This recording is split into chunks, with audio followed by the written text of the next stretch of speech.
Hey yo guys, RGarrettGamer here with more 50 Shades of Grey. Last time we read chapter 1. Now we're gonna read chapter 2, and if we have time, maybe chapter 3. Let's see how it goes. And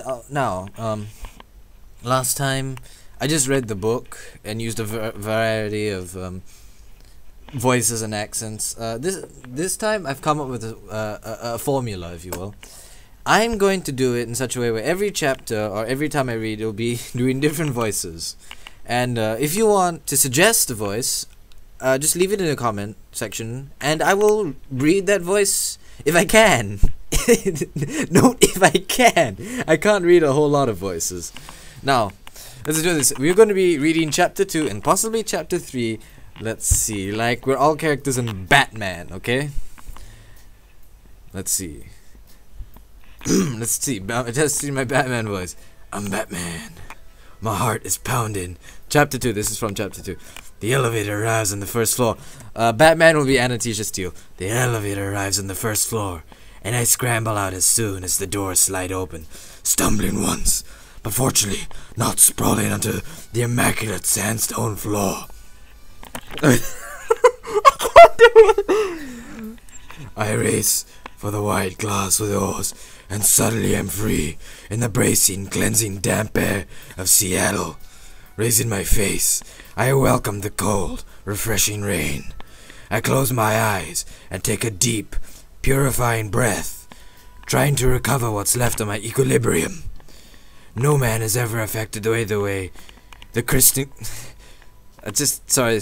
No man has ever affected me the way Kristen Grey has, and I cannot fathom why. Is it his looks, his civility, wealth, power, or is it because he's Batman? I don't understand my irrational reaction. I breathe an enormous sigh of relief. What in heaven's name was all that about?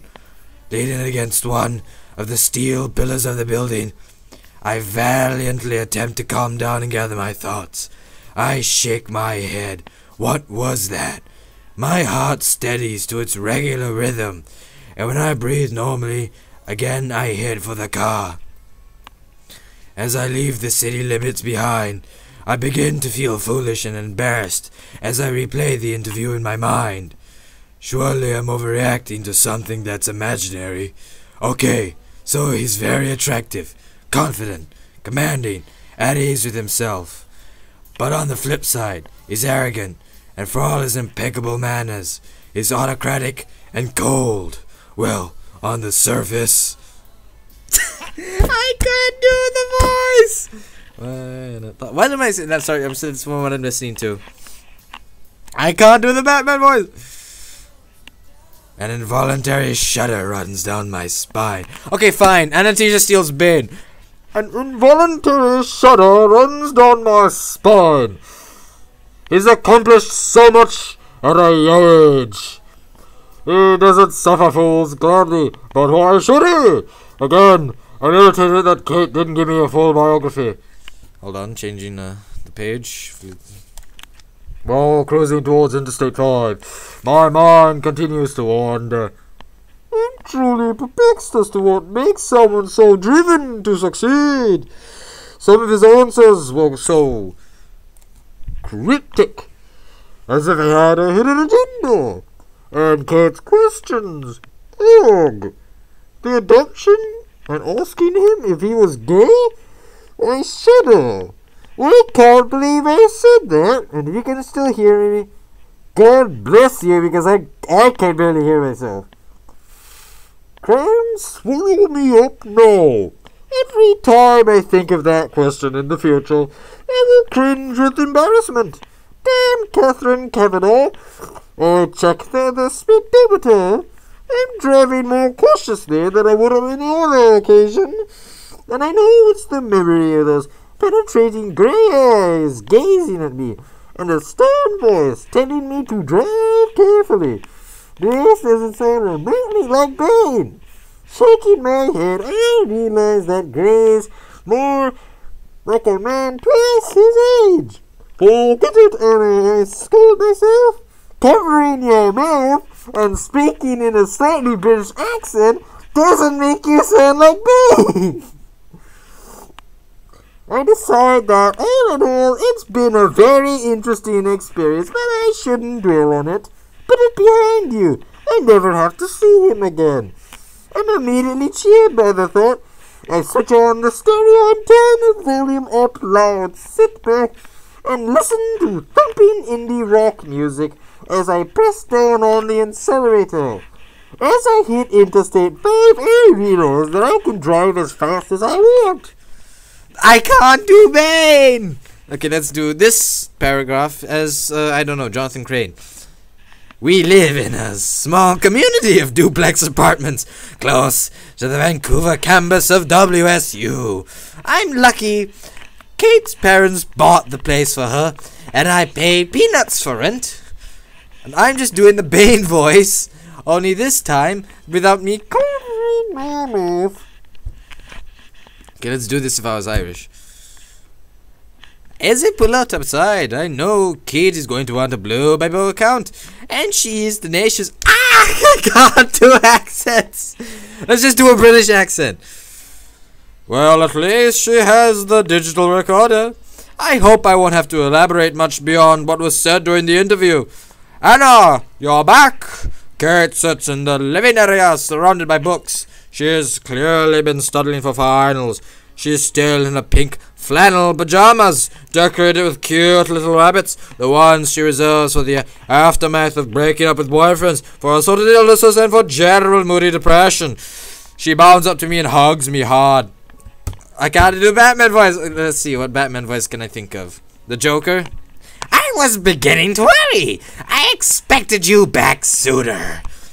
Oh, I thought I would make good time, considering the interview ran over. I waved the digital recorder at her. Anna, thank you so much for doing this. Wait, no, everyone sounds like the Joker. That isn't. Okay, I'm not gonna read chapter 3 at this rate. No, okay. Kavanaugh will be Bane. Anna, thank you so much for doing this. I know. How was it? What was he like? Oh no, here we go. The Catherine Kavanaugh acquisition. I struggle to answer her questions. What can I say? I'm glad it's over and I don't have to see him again. He was rather intimidating, you know. He was very focused, intense even, and young. Really young. Okay, that just sounds like, I don't know, a vulture. Kate gazes innocently at me. I frown. Don't look so innocent. Do you know how I got these scars? That's not in the book. Why didn't you give me a biography? He made me feel like such an idiot for skimping on basic research. Kate clamps. I can't do bad voices. Kate claps a hand to her mouth. Jeez, Anna, I'm sorry, I didn't think. I half. Mostly he was courteous, formal, slightly stiffy. Like he's old before his time. He doesn't talk like a man of 20-something. How old is he anyway? 27, geez, and I'm sorry. I should have briefed you, but I was in such a panic. Let me have the recorder and I'll start transcribing the interview. You look better. Did you eat your... Oh, wrong person saying that. You look better. Did you eat? You look better. Did you eat your soup, I ask, keen to change the subject. Yes, it was delicious as usual. I'm becoming more unhinged as I read this book. I'm feeling much better. She smiles at me in gratitude. I check my watch. What the hell was that? I have to run. I can still make my shift at Clayton's. I know you'll be exhausted. I'll be fine. I'll see you later. I've worked at Clayton since I started at WSU. It's the largest independent hardware store in the Portland area. And over the 4 years I've worked here, I've come to know a little bit about most everything we sell, although ironically I'm crap at any DIY. I leave all that to my dad.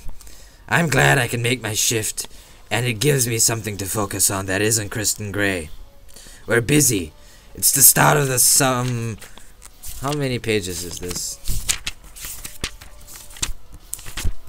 Too many! Summer season and folks are redecorating their homes.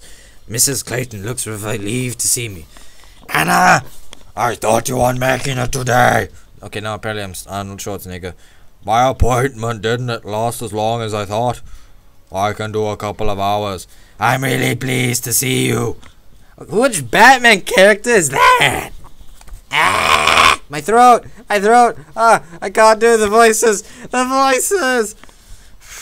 Okay, let's see what.